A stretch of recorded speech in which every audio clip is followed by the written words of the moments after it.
Bonjour Anne-France Gonon. Bonjour Ken.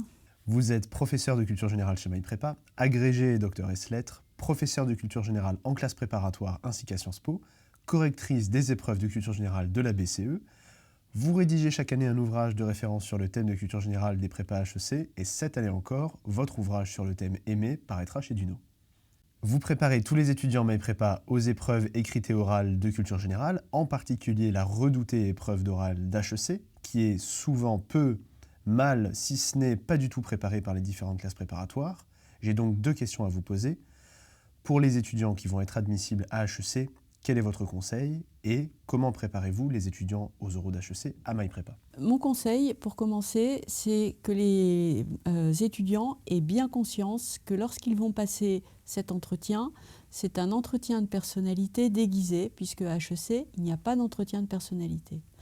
Donc, il faut avant tout être brillant, il faut être sûr de soi. Au fond, c'est pas l'exactitude des connaissances, c'est pas un oral de lettres des écoles normales, c'est pas la même chose. Il faut se détacher. Voilà, ça c'est vraiment très important. Donc, parler avec assurance. Deuxième chose, c'est évidemment comment réviser un oral de culture générale. Parce que c'est comme si on vous disait, maintenant vous avez tout l'océan devant vous et vous allez le faire rentrer dans une bouteille d'eau d'Évian, hein, par exemple. Alors évidemment, c'est un peu compliqué.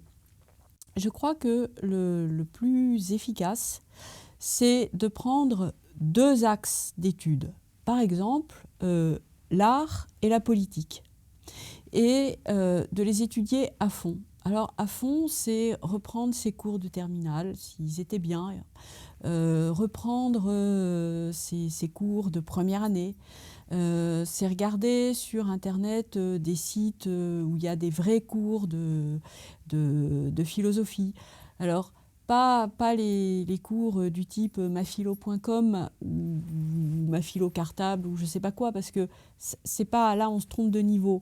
Mais il y a des sites très intéressants.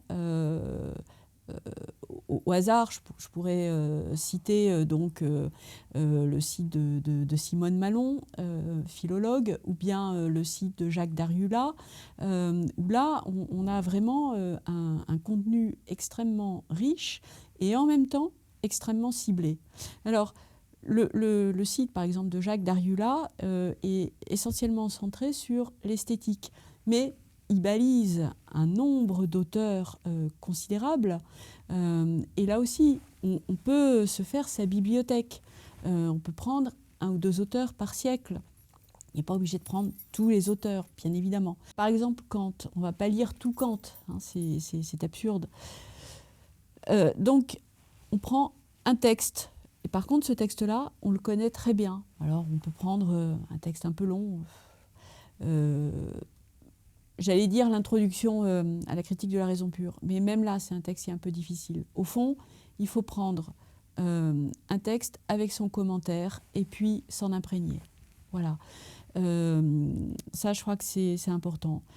Si on prend le site, on prend le site de Simone Malon, en fait, elle balise tout le programme de philosophie de terminale, mais de façon très approfondie, et ça s'adresse typiquement à des étudiants qui vont entrer en classe préparatoire, ou même qui sont déjà en classe préparatoire. Donc là, on choisit ses axes. On n'est pas obligé de tout apprendre, mais précisément, on va choisir des chapitres qui vont permettre, si on reste sur ces deux lignes directrices, art et politique, donc on prend tous les chapitres qui permettent vraiment de construire une réflexion extrêmement nourrie sur l'art et la politique. Et ce serait quand même le diable si on n'avait pas un sujet qui ne croisait pas nécessairement l'une de ces deux lignes. Voilà. Alors si on n'aime pas l'art, si on n'aime pas la politique, on peut prendre par exemple la science et le sujet. Voilà, c'est-à-dire que là, on choisit ce dont on a envie de parler et on se donne deux entrées, en étant sûr que là, on a les clés qui seront des passe-partout, qui permettront d'ouvrir n'importe quelle porte.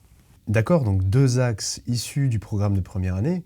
Mais par exemple, si on tombe sur un sujet comme Ajax ou Atalante, comment on fait si on ne connaît pas l'histoire d'Ajax ou d'Atalante?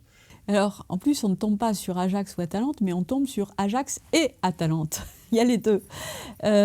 Bien, j'ai envie de répondre que si on a un professeur qui a fait ce qu'il fallait en première année, et si on a étudié ses cours, normalement, on est capable de parler d'Ajax et Atalante, qui sont des grandes figures de l'Antiquité. Voilà, c'est-à-dire que là, en fait, je dirais que Ajax et Atalante, c'est quasiment du pain béni, parce que c'est une récitation de leçons. Alors, une leçon, on la sait ou on ne la sait pas. Mais c'est effectivement, pourquoi est-ce que ça fait peur? Parce que, bien évidemment, tout le monde a fait l'impasse sur les héros de l'Antiquité, sur les mythes et les légendes. Mais s'il y a une seule chose à retenir, je pense, du programme de première année, et pour moi, c'est essentiel dans l'enseignement que je donne en première année, c'est une très très bonne, une excellente connaissance de la mythologie. Très bien. Et pour finir, comment préparez-vous les étudiants aux oraux d'HEC à MyPrépa? Alors, en leur donnant déjà ce conseil, c'est-à-dire on travaille à partir de 2 axes, parce que 2 axes, c'est comme les 2 branches d'un compas, hein, ça permet de tracer un cercle, et même de tracer un cercle parfait, donc de délimiter un espace extrêmement vaste, mais délimité. Ensuite, on s'entraîne. Alors, je donne des dossiers, je renvoie au site que je viens de citer, je fais une feuille de route, et puis on fait des oraux.